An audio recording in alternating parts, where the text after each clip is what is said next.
Applications of Gauss's law. अब क्या पढ़ना है? गॉसेस लॉ की एप्लीकेशन पढ़नी है। ठीक है जी। तो गॉसेस लॉ की जो एप्लीकेशंस है काफ़ी ज़्यादा इंपॉर्टेंट है।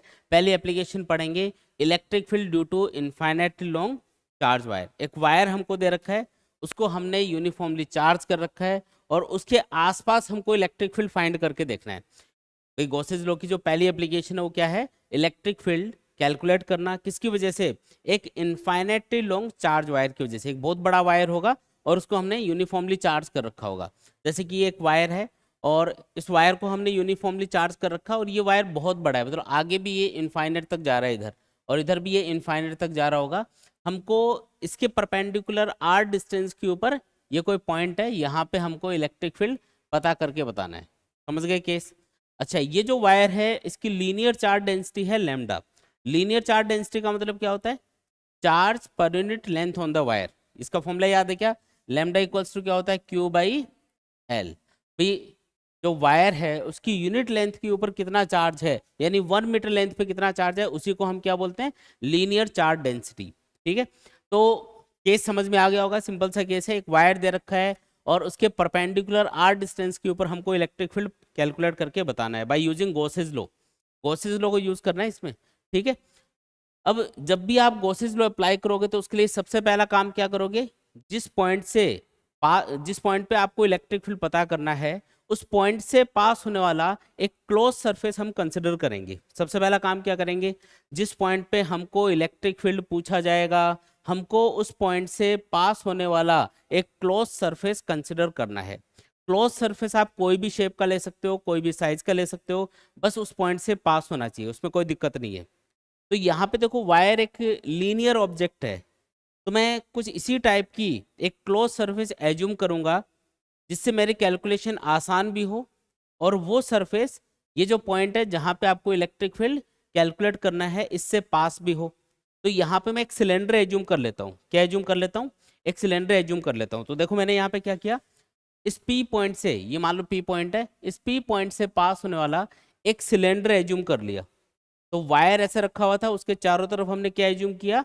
एक सिलेंडर एज्यूम कर लिया। अब ठीक है, हमको क्या पूछा जा रहा है? हमको पूछा जा रहा है कि इस पी पॉइंट के ऊपर कितना इलेक्ट्रिक फील्ड होगा। ठीक है, चलो कैलकुलेट करके देखते हैं। सबसे पहले तो इस सिलेंडर की कुछ लेंथ एज्यूम कर लेते हैं। मान लो कि इसकी लेंथ है एल। कितनी लेंथ का है ये सिलेंडर? एल लेंथ का है। तो बताओ इस सिलेंडर के अंदर कितना चार्ज होगा? अगर ये सिलेंडर एल लेंथ का है तो इसके अंदर कितना चार्ज है? सिलेंडर के अंदर कितना चार्ज होगा? तो सिलेंडर यहाँ से लेके यहाँ तक वाले वायर को अपने अंदर रखेगा। कितनी लेंथ के वायर को अंदर रखेगा? एल लेंथ के। और वायर की यूनिट लेंथ पे जो चार्ज है उसकी वैल्यू कितनी है? लैम्डा के बराबर है। तो इस एल लेंथ पे चार्ज कितना होगा? एल लेंथ पे चार्ज की वैल्यू क्या होगी? तो एल लेंथ पे जो चार्ज होगा उसको हम क्या लिखेंगे? जैसे lambda equals to Q by L होता है, तो क्यू इक्वल्स टू क्या हो गया?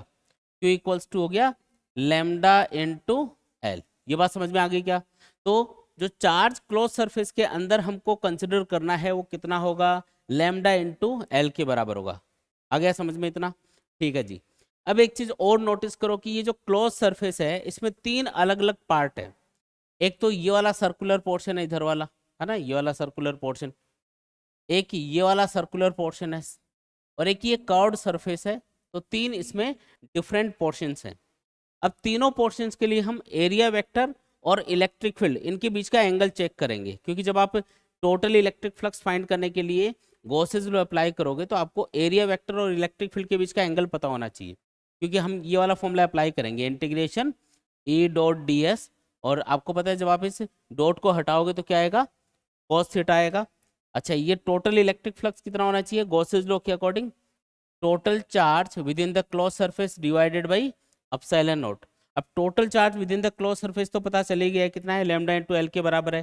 ठीक है, इसको और सॉल्व कर लेते हैं, फिर पूरा सॉल्व करोगे तो इस पॉइंट पे इलेक्ट्रिक फील्ड की वैल्यू अपने पास निकल के आ जाएगी। देखो कैसे।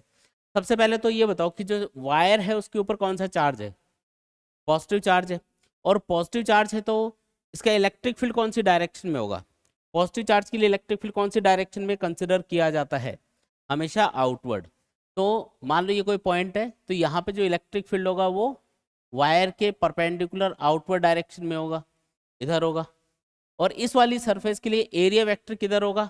तो ये जो सिलेंडर है इसका ये वाला जो फेस है इधर वाला, इसके लिए एरिया वेक्टर इधर लेना है आपको। तो एरिया वेक्टर और इलेक्ट्रिक फील्ड दोनों के बीच का एंगल बताओ।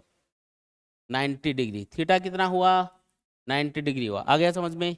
इधर वाली सरफेस के लिए बताओ सिमिलरली, ये वायर है, इस पे पॉजिटिव चार्ज है, इसका इलेक्ट्रिक फील्ड होगा आउटवर्ड डायरेक्शन में, बाहर की तरफ, ऐसे परपेंडिकुलर आउटवर्ड।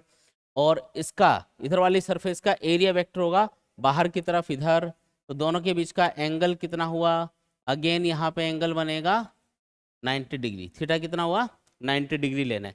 तो इस वाली सरफेस के लिए भी थीटा हो गया 90 डिग्री, इस वाली सरफेस के लिए भी थीटा 90। अब आते हैं इस कर्व्ड सरफेस के ऊपर। जो कर्व्ड सरफेस है उसके ऊपर एक छोटा सा एरिया एलिमेंट ले लो, तो डीएस बोल देता हूँ एक बार। इसकी डायरेक्शन बताओ। तो इसकी डायरेक्शन क्या होगी? सरफेस के परपेंडिकुलर आउटवर्ड। ये होगी एरिया वेक्टर की डायरेक्शन। इसको एन कैप से रिप्रेजेंट कर देते हैं। और इलेक्ट्रिक फील्ड कौन सी डायरेक्शन में होगा? तो इलेक्ट्रिक फील्ड वायर के परपेंडिकुलर आउटवर्ड डायरेक्शन में होगा। क्या दोनों की डायरेक्शन सेम आ रही है? तो एंगल कितना हुआ? 0 डिग्री। तो जो 3 सरफेस हैं सिलेंडर के अंदर, उनमें से 2 सरफेस के लिए थीटा कितना? 90 डिग्री। एक सरफेस के लिए थीटा कितना? 0 डिग्री। आई बात समझ में? अब आपको ये वाला फॉर्मूला अप्लाई करना है।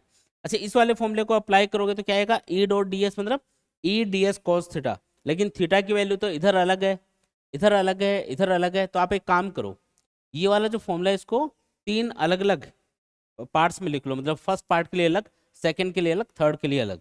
तो तीनों पार्ट्स के लिए हम अलग अलग इस फॉर्मूले को अप्लाई करेंगे। देखो कैसे अप्लाई करना है। सबसे पहले मैं लिख देता हूँ, जो फर्स्ट सरफेस है उसके लिए E dot D S plus second surface के लिए E dot D S plus third surface के लिए ई डॉट डी एस।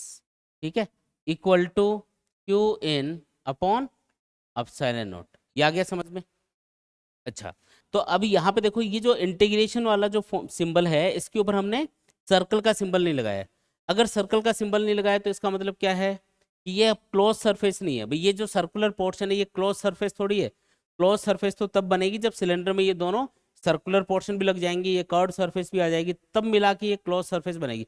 सबको अलग अलग कर दिया तो अब कोई भी क्लोज सरफेस नहीं है ना। इसलिए आपको इंटीग्रेशन के ऊपर अब सर्कल का सिंबल नहीं लगाना है। ठीक है, ये बताने का तरीका होता है। अब देखो, पहली सरफेस के लिए लिख रहा हूं मैं। पहली सरफेस के लिए ई डॉट डी एस, इसको ओपन करो तो क्या आएगा? ई डी एस कॉस।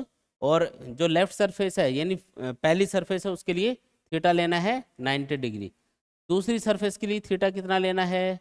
अच्छा, सेकंड सरफेस ये थी ना, इसके लिए तो थीटा 90 लेना था। ठीक है, थर्ड सरफेस ये है, ये थर्ड सरफेस हमने कंसिडर करी है। तो इसके लिए क्या होगा? E D S cos 0 degree equal to क्या आएगा? Q in upon epsilon naught. अच्छा ये बताओ, कॉस 90 कितना होता है? 0। कॉस 90 0, तो ये वाले टर्म 0, ये वाले टर्म 0, तो ये बचेगी बस थर्ड। तो थर्ड सरफेस के लिए बचा E D S cos 0 degree equals to Q by epsilon naught. अब यहाँ पे जो ई है वो उसको कांस्टेंट मानेंगे। रीजन, क्योंकि ये जो आप सिलेंडर ले रहे हो वायर के चारों तरफ, इस सिलेंडर का हर एक पॉइंट वायर से बराबर डिस्टेंस पे होगा चारों तरफ। वायर से बराबर डिस्टेंस पे होगा ना सिलेंडर का हर एक पॉइंट। तो इसका मतलब सिलेंडर का हर एक पॉइंट अगर वायर से बराबर डिस्टेंस पे है, तो इस सिलेंडर की सरफेस के ऊपर हर जगह इलेक्ट्रिक फील्ड क्या होगा? बराबर होगा। कर्व्ड सरफेस के लिए है ना, इलेक्ट्रिक फील्ड बराबर होगा। इसलिए इस ई को हम क्या मानेंगे? कांस्टेंट मानेंगे। अंदर बचेगा डी एस कॉस 0 कितना हो गया? 1 हो गया, क्यू बाई एप्सिलॉन नॉट। ई को मल्टीप्लाई करना है इंटीग्रेशन डीएस से। Integration DS for the third surface क्या होगा? तीसरी वाली सरफेस के लिए जो इंटीग्रेशन ऑफ डीएस है उसका मतलब क्या है? ये जो थर्ड कर्व्ड सरफेस है इसके लिए स्मॉल एरिया एलिमेंट को हमने क्या बोला? डीएस। और ऐसे छोटे छोटे बहुत सारे एरिया एलिमेंट लोगे और सबका टोटल करोगे तो टोटल कितना आएगा एरिया? तो सिलेंडर की कर्व्ड सरफेस का एरिया होता है 2 पाई आर इंटू एल। ये सिलेंडर की कर्व्ड सरफेस का एरिया होता है। तो ये आएगा इंटीग्रेशन ऑफ डीएस किसके बराबर? 2 पाई आर इंटू एल के बराबर। इक्वल टू क्या लिखना है? क्यू बाई एप्सिलॉन नॉट लिखना है। अब मैं देखो सारी वैल्यूज पुट कर देता हूँ। ई इक्वल टू, ये क्यू कौन सा चल रहा है यहाँ पे? क्यू इन, मतलब जो क्लोज सरफेस के अंदर चार्ज है उसकी वैल्यू पुट करनी है। टू पाई आर, अच्छा ये क्यू इन की वैल्यू पुट कर देते हैं एक बार। क्यू इन की वैल्यू पुट करनी है। क्यू इन कितना है, क्लोज सरफेस के अंदर चार्ज कितना है, लेमडा इनटू एल के बराबर है, डिवाइडेड बाई एप्सिलॉन नॉट। अब दोनों साइड में देखो, एल से एल क्या हो जाएगा कैंसिल। तो ई इक्वल्स टू क्या लिख सकते हो, lambda upon two pi epsilon naught R, क्या आएगा, lambda upon two pi epsilon naught R के बराबर आएगा। ये है अपना फाइनल आंसर। मतलब जो कर्व्ड सरफेस है उसके ऊपर किसी पॉइंट से पास होने वाला जो इलेक्ट्रिक फील्ड होगा, मतलब कर्व्ड सरफेस के ऊपर ये जो पॉइंट आपने लिया है, इस पॉइंट के ऊपर जो इलेक्ट्रिक फील्ड होगा वो होगा lambda upon two pi epsilon naught R के बराबर। और एक चीज और नोटिस करो कि इलेक्ट्रिक फील्ड आर के क्या है, इनवर्सली प्रोपोर्शनल आ रहा है। क्या आ रहा है, आर के इनवर्सली प्रोपोर्शनल आ रहा है। जो इलेक्ट्रिक फील्ड है वो इस डिस्टेंस आर के क्या है, इनवर्सली प्रोपोर्शनल है। अगर इनवर्सली प्रोपोर्शनल होगा तो क्या करना पड़ेगा, इसका जो ग्राफ बनेगा उसको आपको कैसा शो करना पड़ेगा। तो अगर कोई दो चीजें इनवर्सली प्रोपोर्शनल होती है तो उसका ग्राफ कैसा बनता है, हाइपरबोलिक ग्राफ बनेगा। तो ई और आर के बीच का ग्राफ बनेगा ऐसा, हाइपरबोलिक ग्राफ बोलते हैं इसको। मतलब डिक्रीज होता जाएगा, मतलब वायर से जैसे जैसे आप दूर जाओगे इलेक्ट्रिक फील्ड की वैल्यू क्या होती जाएगी, कंटिन्यूअसली डिक्रीज होती जाएगी। समझ में आया ये। और एक चीज और याद रखनी है इसके अंदर कि ये जो वायर है अगर इसके ऊपर पॉजिटिव चार्ज है तो इसका इलेक्ट्रिक फील्ड किधर होगा, आउटवर्ड डायरेक्शन में होगा। लेकिन अगर वायर के ऊपर नेगेटिव चार्ज होगा तो आपको इलेक्ट्रिक फील्ड लेना है इनवर्ड, है ना। अभी तो आउटवर्ड लिया है क्योंकि वायर पे पॉजिटिव चार्ज है, लेकिन अगर इस वायर पे नेगेटिव चार्ज होता तो इलेक्ट्रिक फील्ड कौन सी डायरेक्शन में कंसिडर किया जाता, इनवर्ड डायरेक्शन में कंसिडर किया जाता। आया समझ में। देख लो कोई भी डाउट है तो पूरे डेरिवेशन में, कोई भी स्टेप में अगर डाउट है कन्फ्यूजन है पूछ लो, देख लो आराम से।